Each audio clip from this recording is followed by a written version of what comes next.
I'm speaking with Eric Magnusson, and you're running for District 4.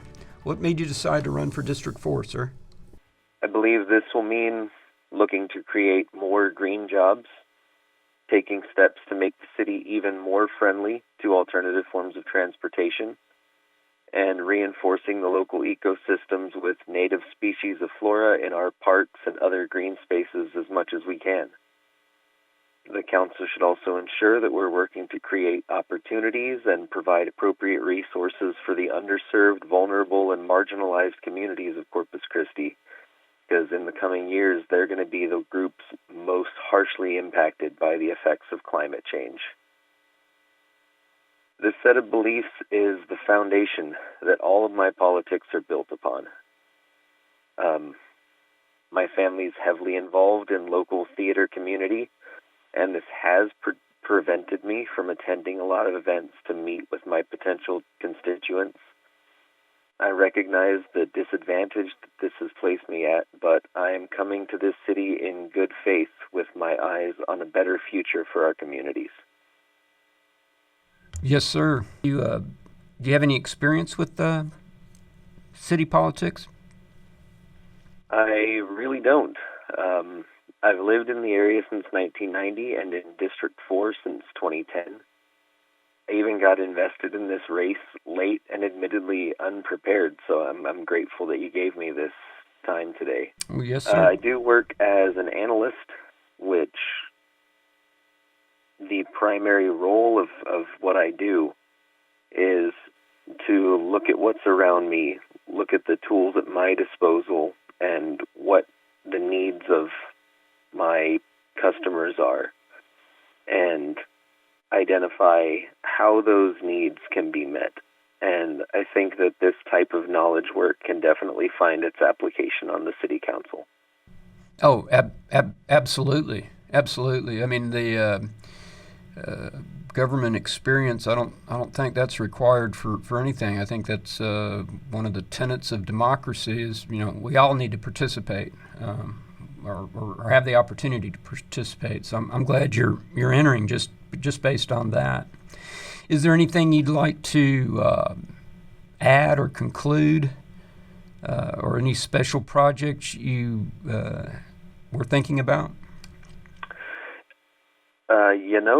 There are a few.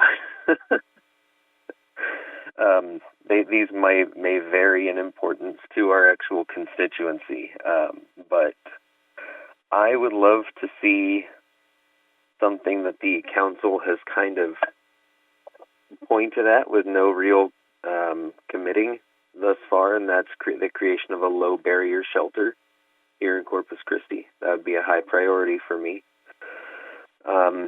I would also like to renegotiate what kind of ornamental plants we're putting up in Corpus Christi here.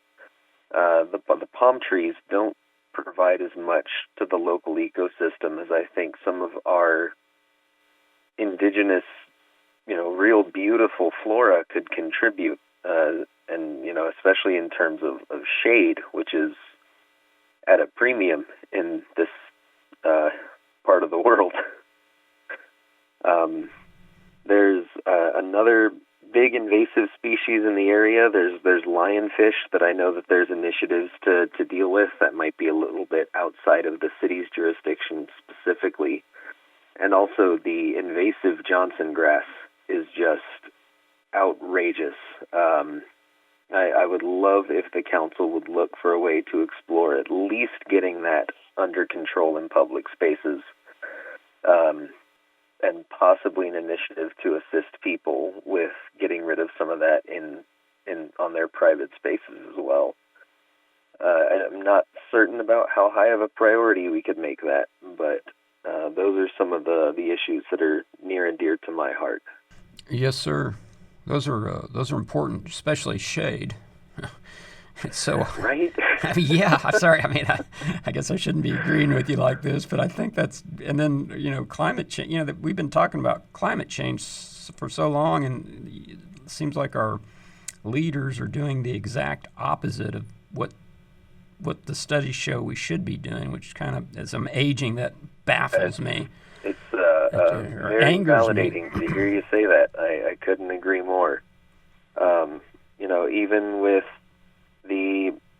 I know a hot button topic right now is the desalination plants that they're looking at building.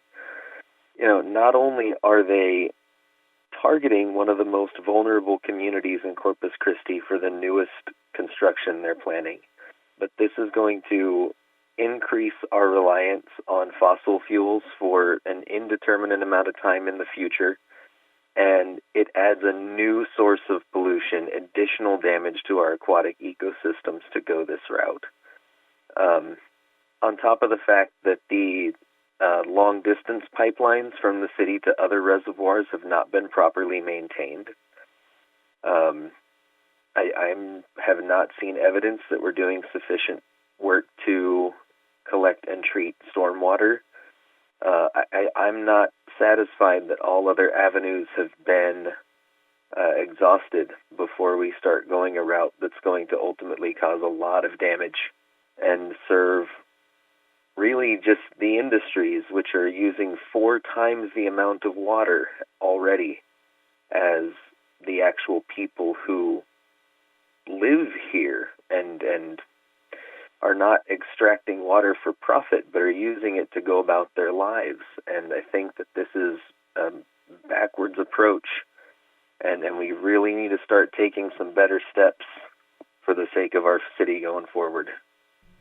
Yes, sir. Those are just facts too. I was looking at that. Yeah. It's like, and we're paying, and then to add insult to injury, if I'm not misreading it, it seems like we're subsidizing the end. Not only are we going to be destroying our bay, but then we're subsidizing the industry for using the water, which that almost just seems like a villain from a Disney movie's running our. It's beyond. Am I misunderstanding that, or is that? No, I think that's a pretty good assessment. There have been a lot of those comparisons made over the past several years. People like to throw around the term cartoonishly evil. I've seen that used quite a bit. Okay. And yeah, it's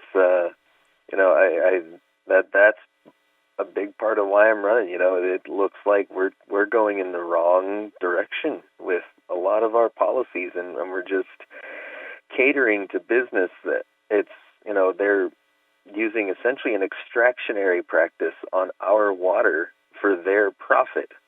But they don't live here. They're just making money off of us, polluting our soil. The west side of Corpus Christi, which is out of my district, has what are considered to be dangerous levels of heavy metal in the soil across almost the entire area out there by the refineries and by the port.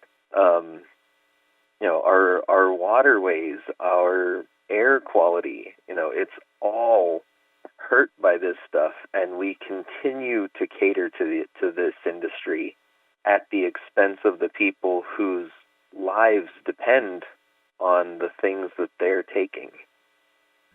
Yes, sir. So it's very validating to hear you back me up on some of this stuff. Well, I guess maybe I shouldn't, but it just seems like I need to acknowledge a fact.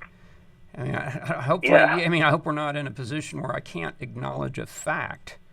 Sure. Is there? Sure. We're gonna face some real reckoning in the years to come, for sure.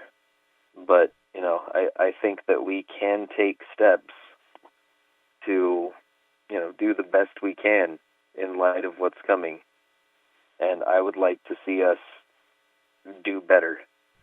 That's pretty good, Eric. I'm sure. Is there like a little concluding paragraph you wrote that you want to read? Yeah, I've said everything that I feel compelled to say of my own accord. Awesome. Why don't you tell folks what district you're running for and where you are on the ballot, something like that, and then we'll call it a wrap. Yeah, I'm running for. My name's Eric Magnusson.